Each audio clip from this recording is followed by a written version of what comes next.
O Kalil sempre foi uma criança muito quieta, nunca gostou de ter muitas amizades. Na escola, quando eu sempre ia conversar com os professores sempre diziam a mesma coisa: o Kalil é um ótimo aluno, não conversa. E esse comportamento nós tínhamos como normal, como se fosse algo da personalidade dele, que ele era muito inibido, né, muito tímido, ele sempre teve esse comportamento. E até então a gente sempre tinha como um comportamento de uma criança que é porque ela é tímida, é a personalidade dele. Bem diferente dos irmãos dele. Tudo bem, sempre foi muito inteligente, mas porém não conseguia ter esse envolvimento com os colegas na sala de aula.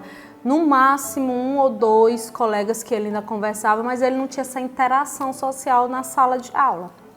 Ele foi crescendo e continuou da mesma forma. Quando ele foi estudar o ensino médio, ele foi estudar no IFMA, em Bacabal, onde ele saiu da cidade, ele tinha que pegar carro e ir até Bacabal, passava o dia todo na escola.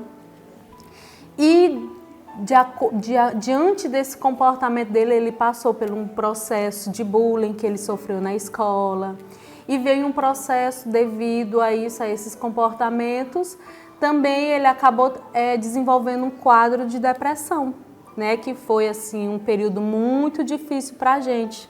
E principalmente para mim que sou mãe, né? Depois disso, a gente conseguiu superar essa situação. E um dia a gente conversando e eu observando todo esse comportamento. E aí eu conversando com ele, eu disse: meu filho, eu tenho uma suspeita que você seja autista. E aí a gente conversou e aí a gente partiu para buscar os médicos, né? Fazer todo o processo para que a gente tivesse de fato esse diagnóstico, se era, se não era, para que a gente pudesse saber o que de fato ele tinha, né? Diante desse comportamento, algumas situações. E aí fomos no psiquiatra, fomos no neuro, fizemos acompanhamento psicológico, onde foi feito toda uma avaliação até chegar o dia do laudo, né, e da confirmação do diagnóstico, que de fato confirmou que ele era autista já na fase adulta.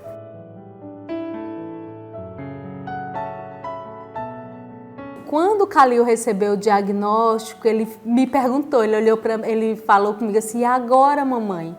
E eu disse: meu filho, esse diagnóstico, ele não vai mudar assim de fato algo na tua vida, porque era algo que a gente já esperava. Mas agora o bom é porque de fato a gente tem um diagnóstico preciso da sua realidade, e agora a gente sabe como fazer todo esse acompanhamento, um tratamento realmente que vai ser eficaz, porque sabemos de fato o que você tem, né? A gente teve uma conversa muito longa, eu com ele, a gente conversou muito, né? E a gente vê que agora de fato assim, as coisas clarearam, né? Ficou tudo muito mais claro.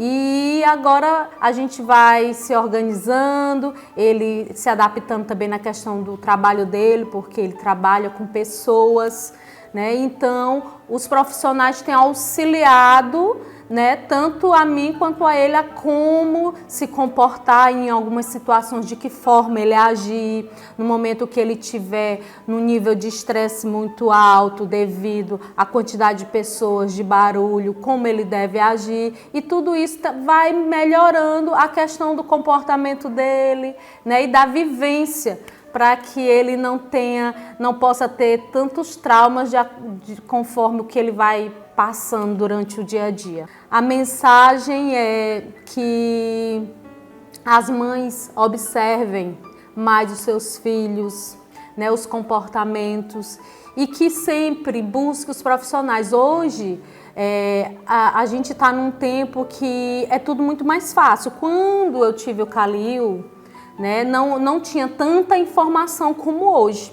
Hoje a gente tem muita informação, temos muitos profissionais e que a gente possa realmente buscar ajuda profissional para os nossos filhos e para a gente também, para saber como lidar com as situações. Porque às vezes a gente acha que é só, é da personalidade, é porque ele é assim mesmo, e não é. E às vezes eles podem estar sofrendo internamente sem conseguir colocar, sem conseguir externar o que sentem. E a gente está ali e acaba não enxergando. E é importante que a gente observe, que a gente olhe mais para os nossos filhos, que a gente busque ajuda profissional, porque tem muitos aí e que podem nos ajudar. E porque tudo isso vai ajudar, ele vai ter uma vida mais tranquila, vai conseguir lidar com as suas próprias emoções, né, que é uma coisa que é muito difícil, né? E nesse momento que a gente convive hoje de informação, é muito importante você estar atento a tudo isso. E nesse Dia Mundial da Conscientização do Autismo, meu desejo é mais inclusão, respeito e compreensão.